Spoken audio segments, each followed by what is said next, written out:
What an excellent day for an exorcism.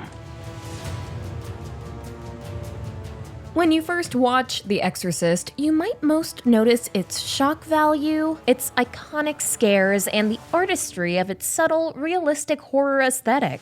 Yet what might not be as obvious on initial viewing is what the film is really saying. The 1973 film about the demonic possession of 12-year-old girl Regan is really an exploration of deep theological questions. Why does evil exist? Why are the innocent punished? And why would a loving God allow such unfair suffering? His mother passed away. She was living by herself, and I guess she was dead a couple of days before they found her. The Exorcist also doesn't shy away from wading into controversial political debates, like the clashes between progressive and family values, between science and religion, and between atheism and faith. And the ending of The Exorcist comes down with a noticeably conservative pro-faith and pro-patriarchy stance, suggesting that science is no substitute for God, families suffer without strong father figures, and Christianity is the only thing that can heal us. Our Father, who art in heaven. William Peter Blatty, who wrote the novel The Exorcist is based on, described his story as an argument for God and an apostolic work to help people in their faith. Save your servant. Who places her trust in thee, my God. Here's our take on the deeper messages and themes of The Exorcist's ending, and how to still appreciate this movie if you don't happen to agree with its values. The power of Christ compels you! The power of Christ compels you!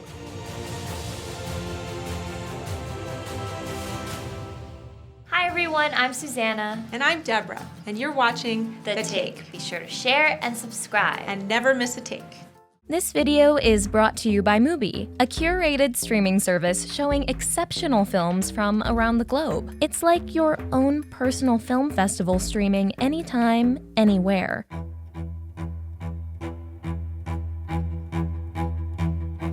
Jesus Christ, can you believe this? He doesn't even call his daughter on her birthday, for Christ's sake. One key aspect of the Exorcist story is the absent father, on both the literal and spiritual levels. We're repeatedly reminded that Regan's dad is out of the picture. Where's her father? In Europe? Have you told him what's happening?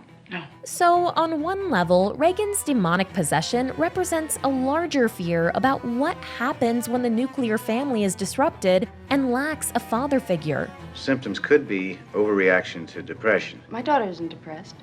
You mentioned her father and the separation. You could even read the film as a dire warning about the dangers of raising children without a stable male influence. To be fair, it doesn't feel that the movie is trying to blame Chris for being a single mother. This successful, well-off actress loves being a mother, and her home life with Regan is actually shown to be very happy. I love you, Rex. We have a good day, yeah?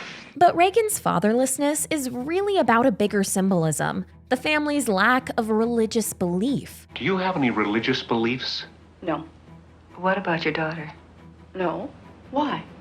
God, the father, is absent in this little girl's life, and the film implies this may be what made her vulnerable to demonic possession in the first place. In the end, the victor in the movie is fatherly love, both human and divine. Father Marin and Father Karras perform an exorcism on Regan, and these priests come to fill the patriarchal role for Regan, refusing to desert her like her dad did, and even sacrificing themselves totally to save her. Come into me!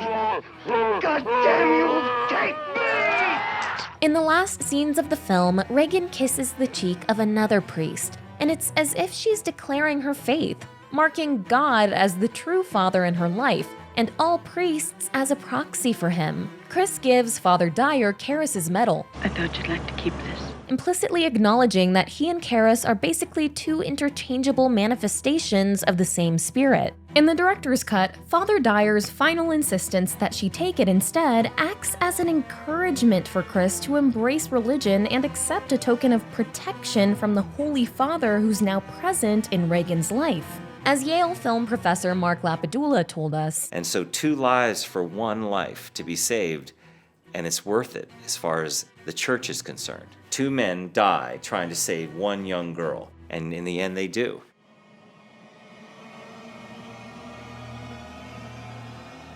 Regan's possession can be read as expressing our culture's fear of young girls being spoiled by the onset of sexuality.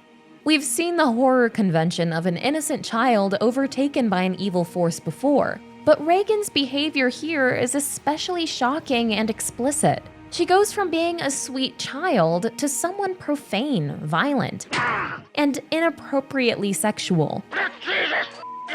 The battle between innocence and sin takes place on the battleground of a young girl's body, a physical form that most people are inclined to feel protective towards. We see how hard Regan resists the demon's influence. And her intense symptoms emphasize that she's being physically hurt from the inside and robbed of her normal personality. So it's like the demon is molesting her. Do something, Doctor, please help her. All this could symbolize that puberty and sexual urges are like violations of a child's inherent purity. Have you ever known your daughter to swear? To use obscenities? No, never. This sexual demon perverts everything, from the love between mother and child to the help that authority figures try to provide. She advised me to keep my fingers away from her. Goddamn. At the end of the film, everyone's relieved that Regan has no memory of her demonic possession. She doesn't remember any of it. That's good. So it's as if she's been restored to the innocent little girl she's meant to be. But this regression sends the troubling message that Regan maturing into a young woman is unnatural and horrific, and must somehow be prevented. I'm telling you that thing upstairs isn't my daughter. As Sadie Doyle writes for Rookie magazine, once you realize that The Exorcist is essentially the story of a 12-year-old girl who starts going through puberty, it becomes apparent to the feminist-minded viewer why two adult men are called in to slap her around for much of the third act. People are convinced that something spooky is going on with girls, that once they reach a certain age, they lose their adorable innocence and start tapping into something powerful and forbidden. And the moment a girl becomes a woman is the moment you fear her most. And I'm the devil. The happy ending of Regan's regression to a childlike state of girlhood suggests that, to be godly and virtuous, females must reject sexuality and mature womanhood at all costs.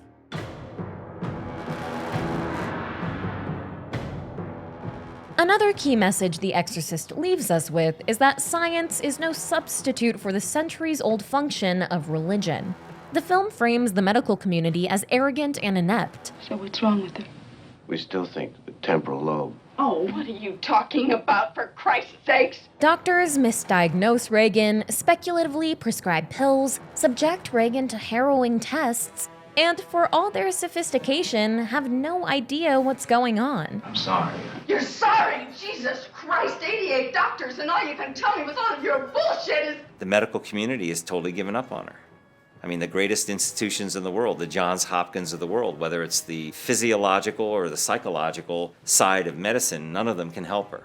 Ironically, the doctors are the ones who first raised the idea that Regan's problem may be spiritual, needing a spiritual solution. It starts with a conflict or a guilt, and it leads to the patient's delusions that his body has been invaded by some alien intelligence, a spirit, if you will. They're the ones who first suggest an exorcism. Have you ever heard of exorcism? You're telling me that I should take my daughter to a witch doctor? Even Father Karras, who's trained as a psychiatrist, tells Chris that exorcism is outdated and inferior to modern medicine. Well, it just doesn't happen anymore, Miss McNeil. Oh, yes? Since when? Well, since we learned about mental illness, paranoia, schizophrenia. But the story comes to the conclusion that, however far we think science has progressed, there are still certain things beyond our rational understanding that need an old-fashioned approach. I could see her as a psychiatrist, but I can't see not her. a psychiatrist. She needs a priest. She's already seen every psychiatrist in the world. The most modern, up-to-date medicine is no match for the demon's ancient form of evil, while Catholicism works precisely because it's archaic and timeless. The Exorcist's opening scenes of Father Merrin's archaeological dig in Iraq show him unearthing a statue of Pazuzu, a demonic god from ancient Assyrian and Babylonian mythology. And we later see Pazuzu in Regan's bedroom during the exorcism, confirming that this is the demon that's possessed the girl. Grant me, your unworthy servant, pardon for all my sins and the power to confront this cruel demon. The message in this opening is that evil perseveres across cultures and time periods. It's a universal thing that's always existed, and the way that we fight it doesn't change over time either. When Father Karras jumps out the window in the exorcism scene, this recalls Mark chapter 5 verses 1 through 20 in the Bible, in which Jesus casts the demons possessing a man into a herd of pigs, and the pigs run off a cliff to their deaths. The man shouts, "My name is Legion, for we are many." Just as Father Merrin says that the specific name and form of a demon doesn't matter, as they're all versions of the same evil. I think it might be helpful if I gave you some background on the different personalities Regan has manifested. So far, I'd say there seem to be 3. She's convinced that There's only one. Ultimately, the film argues that this primordial evil can only be defeated by the priest's medicines of belief, sacrifice, and selfless love. Now, my doctors care about me, but I don't have any doctors that are willing to die for me. What those priests are called to do in this story is to make the ultimate sacrifice. Still, in promoting the power of faith, The Exorcist also ends up sending some strikingly anti-science messages that, in a modern context, appear dangerous.